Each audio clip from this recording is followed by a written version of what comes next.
ایران اور حزب کے حملوں نے اسرائیل کے اہم فوجی اڈوں کو ہلا کر رکھ دیا تھا۔ سیٹلائٹ تصاویر نے حقیقت بے نقاب کر دی ہے۔ اسرائیل نقصان چھپاتا رہا، مگر سیٹلائٹ تصویر نے تباہ شدہ ایئر بیسز اور فوجی سینٹرز کو دکھا دیا ہے۔ رامات ڈیوڈ سے نیواتم تک ایران کے حملوں کے نشانات اسرائیلی فوجی تنصیبات پر واضح نظر آنے لگے ہیں۔ سیٹلائٹ تصاویر نے اسرائیلی فوجی اڈوں کو ہونے والے نقصان کی حقیقت سامنے لا دی ہے۔ نئی تجزیاتی رپورٹس کے مطابق ایران اور حزب اللہ کے حملوں میں اسرائیل کے کئی اہم فوجی مراکز یعنی سینٹرز متاثر ہوئے ہیں، جبکہ اسرائیل اصل نقصان چھپانے کی لگاتار کوششیں کرتا رہا ہے۔ سوئر نامی ادارے کی شائع کردہ سیٹلائٹ تصاویر میں یہ دیکھا جا سکتا ہے کہ ایران کی آپریشن ٹرو پرومس 4 کے دوران مختلف اسرائیلی فوجی اڈوں کو نشانہ بنایا گیا۔ یہ کارروائیاں اس وقت شروع ہوئی جب امریکہ اور اسرائیل نے 28 فروری کو ایران پر حملے کیے۔ ان حملوں میں ایرانی اعلی حکام اور اہم تنصیبات کو یعنی ملٹری جو انسٹالیشنز ہیں انہیں نشانہ بنایا گیا تھا۔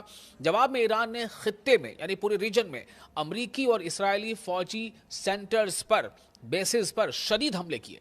اسرائیلی اخبار یدیوٹ اخرونوت نے بھی ایک رپورٹ جاری کی ہے، لیکن جو کامنٹیٹرز ہیں ان کا کہنا ہے کہ کم معیار کی تصاویر استعمال کی گئی ہیں تاکہ اصل نقصان چھپایا جا سکے۔ سیٹلائٹ تصاویر کے مطابق رامات ڈیوڈ ایئر بیس کو 2 مختلف مقامات پر نشانہ بنایا گیا۔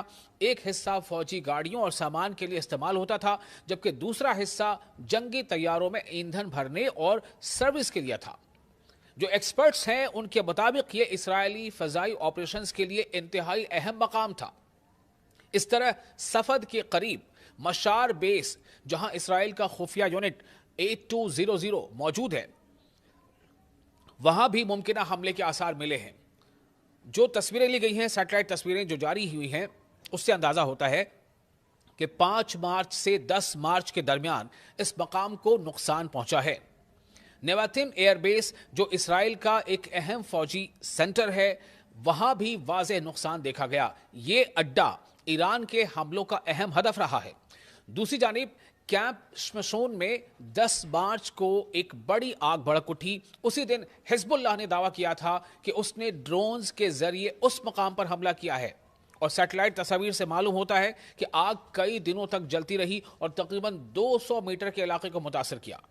ایکسپرٹس نے پرانی اور نئی تصاویر کا یعنی پکچرز کا موازنہ کیا تو معلوم ہوا کہ متاثرہ علاقوں میں پہلے فوجی گاڑیاں اور دیگر جنگی تیاریاں موجود تھیں۔ رپورٹ کے مطابق وہاں زیادہ سبزہ بھی نہیں تھا یعنی گرینری نہیں تھی، جس سے اندازہ ہوتا ہے کہ آگ کسی حملے کے نتیجے میں لگی، نہ کہ عام جھاڑیوں میں آگ لگنے سے۔ یہ تمام تصاویر اور رپورٹس اسرائیلی دعووں پر سوال اٹھا رہی ہیں اور یہ ظاہر کرتی ہیں کہ نقصان شاید اس سے کہیں زیادہ ہوا ہے جتنا عوام کو بتایا جا رہا ہے۔ آپ کو یہ ویڈیو کیسا لگا؟ آپ اپنے تاثرات، اپنے کامنٹس ہمیں شیئر کر سکتے ہیں، اور ویڈیو اگر اچھا لگا ہو تو اسے شیئر ضرور کریں۔